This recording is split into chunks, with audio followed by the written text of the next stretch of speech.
السلام علیکم ورحمۃ اللہ وبرکاتہ نحمدہ ونصلی علی رسولہ الکریم اما بعد فاعوذ باللہ من الشیطان الرجیم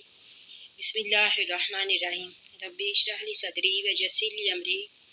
واحلل عقدۃ من لسانی لیفقہوا قولی۔ اللہ تعالیٰ فرماتے ہیں وَإِذْ قِیلَ لَهُمْ، وائز اور جب قیلا کہا گیا لاہم ان کے لیے، یہاں پر لاہم سے مراد بنی اسرائیل ہے۔ اللہ تعالیٰ فرماتے ہیں کہ ہم نے بنی اسرائیل کو حکم دیا اسکنو داخل ہو جاؤ، اسکنو رہو، حاذِہِ القریۃ اس بستی میں۔ حاذِہِ القریۃ سے مراد بیت المقدس کی بستی ہے۔ اللہ تعالیٰ نے حکم دیا تھا بنی اسرائیل کو کہ اس بیت المقدس میں عاجزی کرتے ہوئے، انکساری کرتے ہوئے اور سجدہ شکر ادا کرتے ہوئے داخل ہو جاؤ۔ وَکُلُوا اور کھاؤ، منہا اس میں سے۔ یہاں پر منہا سے مراد بیت المقدس ہے۔ اللہ تعالیٰ نے انہیں حکم دیا کہ کھاؤ اس میں سے، حیث شئتم جہاں سے تم چاہو، وقولوا اور کہو حطۃ حطہ، وادخلوا الباب وادخلوا اور داخل ہو جاؤ، الباب دروازے سے، سجدن سجدہ کرتے ہوئے۔ اللہ تعالیٰ نے انہیں حکم دیا تھا کہ جب تم اس شہر کے اندر داخل ہونا تو حطۃ کہتے ہوئے داخل ہونا۔ حطۃ کے معنی ہے کہ اللہ تعالیٰ ہمارے گناہ معاف کر دے، اور ساتھ ہی اللہ تعالیٰ نے حکم دیا کہ سجدہ شکر ادا کرتے ہوئے، عاجزی کرتے ہوئے، انکساری کرتے ہوئے داخل ہونا۔ تو اللہ تعالیٰ فرماتے ہیں نغفر لکم، ہم معاف کر دیں گے تمہارے لیے، خطیئاتکم تمہارے گناہ، سنزید المحسنین، سنزید ان قریب ہم زیادہ دیں گے، المحسنین نیکی کرنے والوں کو۔ فبدل الذین، فبدل پس بدل ڈالا، الذین ان لوگوں نے، ظالموا جنہوں نے ظلم کیا، منہم ان بنی اسرائیل میں سے، قولاً بات کو، یعنی انہوں نے بات کو ہی بدل ڈالا، غیر الذی علاوہ اس بات کے، قیل لہم جو کہی گئی تھی ان کے لیے۔ اللہ تعالیٰ نے انہیں حکم دیا تھا کہ حطۃ کہتے ہوئے داخل ہونا، لیکن انہوں نے حطۃ کی بجائے کہا حبۃ فی شعرۃ، گندم بالی میں ہے۔ اللہ تعالیٰ نے انہیں حکم دیا تھا کہ سجدہ کرتے ہوئے داخل ہونا، لیکن وہ اس کے بجائے سرینوں کو زمین کے بال گھسیٹتے ہوئے داخل ہوئے، یعنی اس قدر سرکشی کہ انہوں نے اللہ تعالیٰ کے حکم سے انکار کر دیا، یعنی اللہ تعالیٰ کے بتائے ہوئے اصول کے مطابق اس بستی میں داخل نہیں ہوئے۔ تو اللہ تعالیٰ فرماتے ہیں فَأَرْسَلْنَا پس ہم نے بھیجا، علیہم ان پر، رجزاً عذاب، من السماء آسمان سے، بما اس وجہ سے، کانوا تھے وہ، یظلمون ظلم کرتے۔ اللہ تعالیٰ فرماتے ہیں کہ ہم نے ان کے ظلم کرنے کی وجہ سے، ان کی سرکشی کی وجہ سے اور اللہ تعالیٰ کے احکامات نہ ماننے کی وجہ سے ہم نے ان پر عذاب بھیجا۔ اب اس عذاب کے بارے میں علماء میں اختلاف ہے۔ بعض کہتے ہیں کہ اس سے مراد غضب الہی ہے، بعض کہتے ہیں سخت پالا، اور بعض کہتے ہیں طاعون جیسی بیماری، اور اس آخری لفظ کی یعنی طاعون کی احادیث سے بھی تائید ہوتی ہے۔ نبی اکرم صلی اللہ علیہ وآلہ وسلم نے فرمایا کہ طاعون جو ہے اسی عذاب کے حصے میں سے ایک حصہ ہے جو تم سے پہلے قوموں پر نازل ہوا۔ اور آپ صلی اللہ علیہ وآلہ وسلم نے فرمایا کہ اگر تمہیں معلوم ہو جائے کہ کسی بستی میں طاعون ہے، یعنی طاعون کی بیماری پھیلی ہوئی ہے، تو اس بستی سے مت نکلو۔ اگر تم پہلے سے ہی اس بستی میں موجود نہیں ہو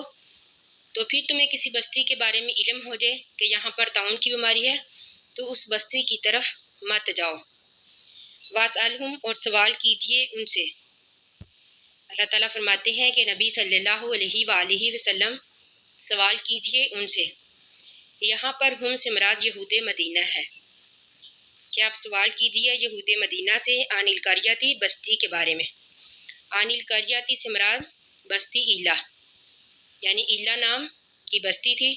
اللہ تھی وہ جو، کانا تھی، حاضرۃ البحری، حاضرۃ کنارے پر، البحری سمندر کے، یعنی وہ بستی جو سمندر کے کنارے پر تھی، اذ یعدون جب وہ زیادتی کرتے تھے، فی السبت ہفتے کے بارے میں، استاتہم جب آتی تھی ان کے پاس، حیتانہم ان کی مچھلیاں، یوم سبتہم ان کے ہفتے والے دن، شرعاً پانی کے اوپر، شرعاً کا مطلب ہے کہ پانی کے اوپر آ کر مچھلیاں چلتی، و یوم وہ دن کے لا یسبتونا نہ ان کا ہفتہ ہوتا، لا تاتیہم نہ آتی ان کے پاس مچھلیاں، یعنی اللہ تعالیٰ نے ان کو منع کیا تھا کہ ہفتے والے دن مچھلیاں نہ پکڑنا، لیکن بطور آزمائش اس دن مچھلیاں زیادہ آتی، یعنی پانی کے اوپر آ کر چلتی اور باقی دنوں میں اس طرح نہ آتی۔ تو انہوں نے حکم الہی سے تجاوز کرتے ہوئے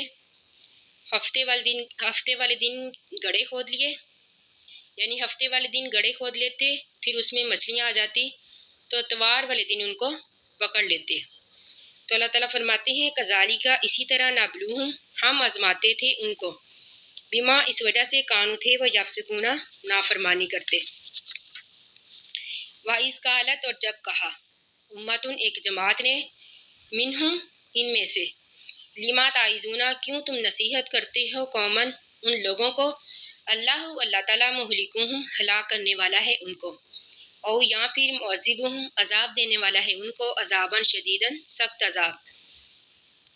قالو تو انہوں نے جواب دیا آگے سے، معذرتاً تاکہ ہم عذر پیش کر سکیں، الی ربکم تمہارے رب کے پاس۔ انہوں نے کہا کہ ہم اس لیے ان کو منع کرتے ہیں اس گناہ سے، نافرمانی سے،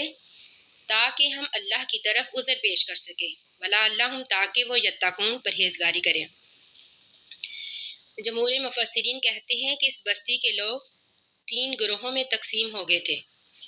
ایک ظالم جو ہیلا سازی کر کے ہفتے والے دن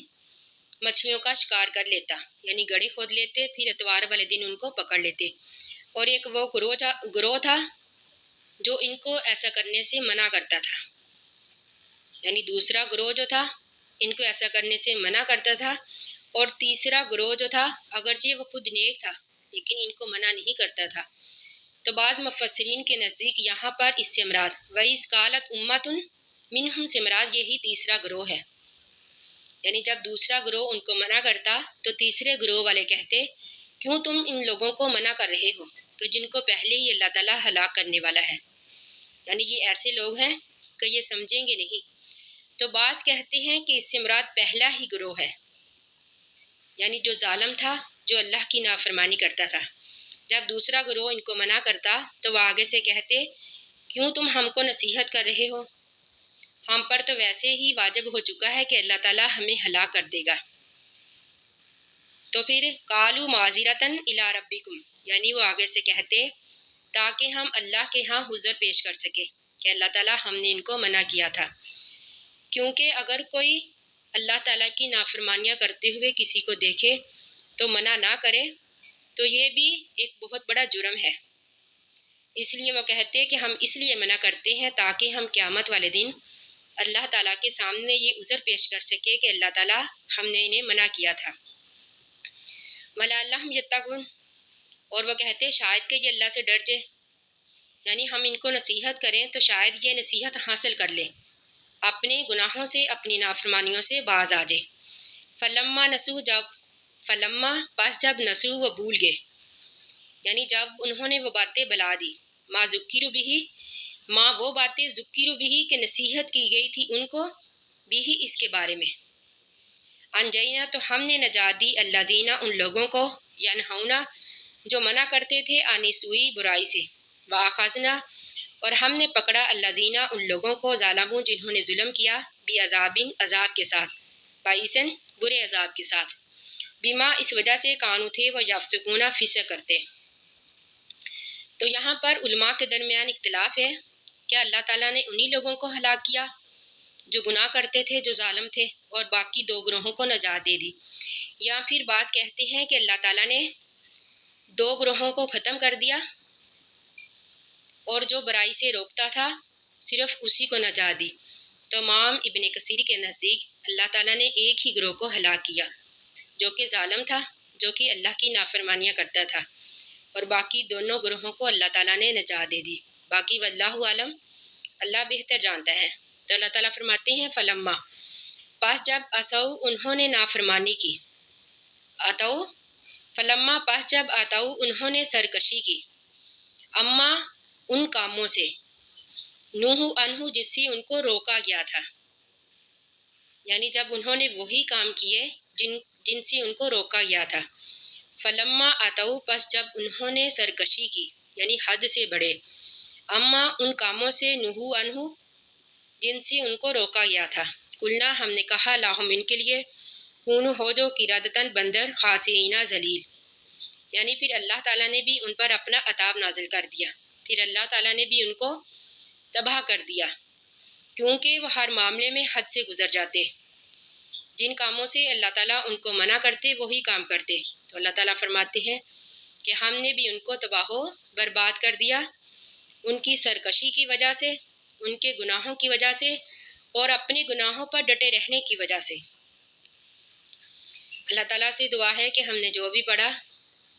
اللہ تعالیٰ ہمیں اس کو سمجھنے اور اس پر عمل کرنے کی توفیق عطا فرمائے، آمین ثم آمین۔ آخر دعوانا ان الحمد للہ رب العالمین۔ السلام علیکم ورحمۃ اللہ وبرکاتہ۔